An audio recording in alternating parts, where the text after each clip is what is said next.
দর্শক ভাই বোনেরা সবাই কেমন আছেন? আশা করি সবাই ভালো আছেন। আমিও আপনাদের দোয়ায় ভালো আছি। এখানে সব ধরনের মশলা দিয়ে কষিয়ে নিলাম। পেঁয়াজটা আর একটু ভাজা ভাজা করে নিলাম। এখন আমি মশলাগুলো সব একটু দিয়ে কষে নিচ্ছি।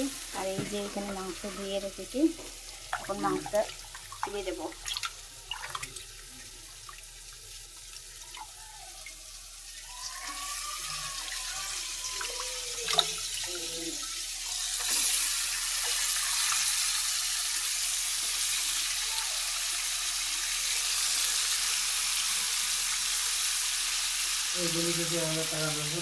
হ্যাঁ হ্যাঁ হ্যাঁ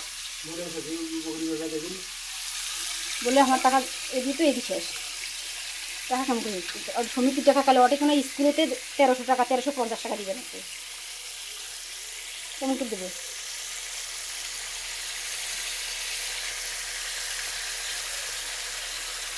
স্কুলে তো 1300 টাকা দিবেন নাকি?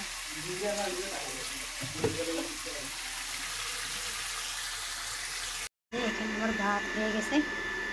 এখানে ভাত রান্না করে নিলাম। ভাতের ডেকটা সুন্দর করে পরিষ্কার করে ঢেকে নিলাম। পরিষ্কার করে নিলাম ভাতের ডেকটা বিছনা দিয়ে। আর এই জায়গায় মুরগির মাংস রান্না হচ্ছে, দেখি কি মা বলো। যে এখানে মুরগির মাংস বসিয়ে দিয়ে গেছি। মুরগির মাংস খেতে একটা পাকিস্তানি কট মুরগি, তার জন্য কয়েকটা আলু দিলাম।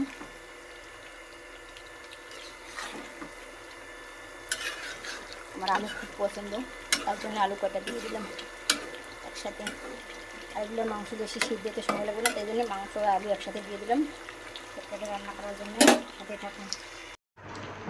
এই যে আমাদের ভাত রান্না করা শেষ দুপুরের জন্যে। আর এইখানে তরকারি রান্না করা শেষ। চামচ চিকেনের তরকারি রে, এখানে তরকারি রান্না করা শেষ। অলরেডি আমার মেয়ে খেয়েছে।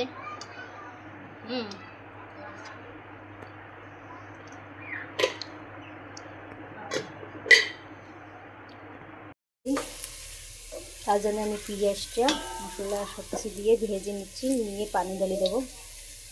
ওইটা বলে যে বাগার দেওয়া পোলাও, পানি ঢেলে দিলে বলে যে এটা বাগার দেওয়া পোলাও। আমার পেঁয়াজটা ভাজা ভাজা হয়ে গেছে, আমি এই পুরোতে পানি দিয়ে দেবো। সাথে থাকুন। পানি দিয়ে দিলাম, শব্দটা তো শুনতে পারছেন। আমি এখানে আরও পানি অ্যাড করবো, তেজপাতা দেবো, দিয়ে চালটা ধুয়ে পানিটা যখন বলক আসবে তখন আমি চালটা ধুয়ে দিয়ে দেবো।